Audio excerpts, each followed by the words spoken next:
Daily puzzle games like Wordle from a few years back aren't really my thing. However, one of my daily routines for the past few months has been completing a PokéDoku puzzle. As suggested by its name, PokéDoku is sort of inspired by Sudoku in that you have 9 cells to fill with a Pokémon.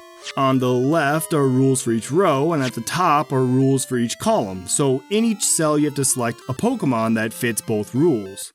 Clicking on a cell brings up a search bar so you can start typing in the name of the Mon you're choosing. You only have 9 picks, so if you mess one up, you fail that day's challenge. It does allow you to continue playing, but there are consequences that I'll get into shortly. This is how PokéDoku worked when I first started playing a few months ago, and it's a great setup. It's the perfect daily challenge for people like me who've spent way too much time playing Pokemon because it really tests how well you know all the different species. Rules can be type related, or specify a region of origin or evolutionary method, or even if it learns certain moves. A real Pokemon master plays without ever opening Bulbapedia, but I admit to occasionally checking the name of a Mon I have in mind, especially if it's Gen 6 or later. For instance, I had to look up a Poison Fairy type because I was drawing a blank, and of course, Galarian Weezing. But one cool feature is that after finishing a puzzle, you can see the most and least common picks for each cell, which is a nice way to gauge how clever your pick was.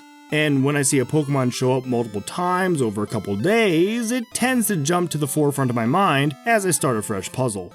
After finishing a puzzle, you get a uniqueness score, which I don't really understand because it shows you the most unique score, and it's not 1, so it isn't a ranking, but it is satisfying to get a score that's not too far off from the best score.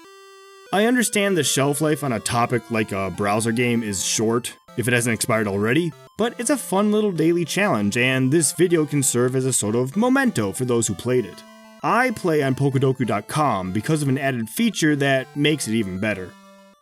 A little while after I started playing, a PokéDex feature was added, so that when you successfully use a Pokemon in your solution, it gets added to your PokéDex, represented by this little symbol. And when selecting a Mon, ones already in your PokéDex have the symbol to encourage you to think of another option, assuming one exists. This is a cool feature that strengthens the longevity of the game. I checked to see how many I've used, and was surprised to see the number over 700. That's out of a total of 1255 because it counts classic form changes, megas, Gigantamax forms, and regional variants as individual entries, which you can review by clicking on a Pokemon. I don't know if I'll ever fill it out, but I seem to be making good headway. The caveat is that if you fail a puzzle, using up your 9 moves and then keep playing, any Pokemon used after failing doesn't get added to your Pokédex. This makes pulling up Bulbapedia even more tempting, but try to resist. This little extra consideration of filling out your Pokédex does wonders for increasing the difficulty of each puzzle, challenging you to consider options from groups you're less familiar with. For me, that means any Pokemon from Gen 6 or later, like when I thought Morolul was a fairy from Galar, or that Choodle was part rock type, like Dreadnought. Another feature added in is Unlimited mode, where you get randomly generated games and can play forever, in theory.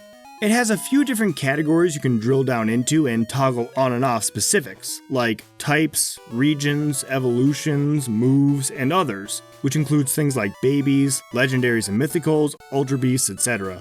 I thought having an endless mode would be addicting, but any Pokemon used here doesn't get added to your Pokédex. Rather obvious, really. But I didn't expect how much that just killed the vibe. When your only goal is to fill in all 9 cells and there's no Pokédex to consider, these puzzles can become extremely easy. Just pick the first right answer that comes to mind. I suppose allowing single answers or enabling the timer could help to ramp up the difficulty a bit, but I think the most realistic use for this mode is competing against a friend. Pick your favorite generations, set the rules to your liking, and then start the race. One recommendation I have is to disable the moves category. There are typically way too many options, and my first puzzle had 3 move rules, very unexciting. I also toggled off G-Max forms, Mythicals, and Ultra Beasts, and had a more pleasant experience. PokéDoku allows you to toggle a misclick guard, but I find the second click doesn't really slow me down enough to check my selection. I just match click through and make the same mistake regardless. The problem really is that it's common to forget which cell you selected to fill, making it really easy to accidentally pick a Pokemon for a different cell, which I've done more times than I care to admit, although not in any of my footage. I get that the site is probably optimized for phones, but I'd suggest a quality of life format change for browsers. To start, move the 3x3 cells to the left and throw the search box window to the right. That way, when you click on a cell, it could remain highlighted so that when you shift your focus over to the search window, it's easier to remember what rules you're trying to fulfill. I honestly believe that simple fix would completely prevent me from selecting a Pokemon for the wrong box. And all they're using that space for is ads, so it'd be easy to get all that to fit. And that's a quick look at PokéDoku.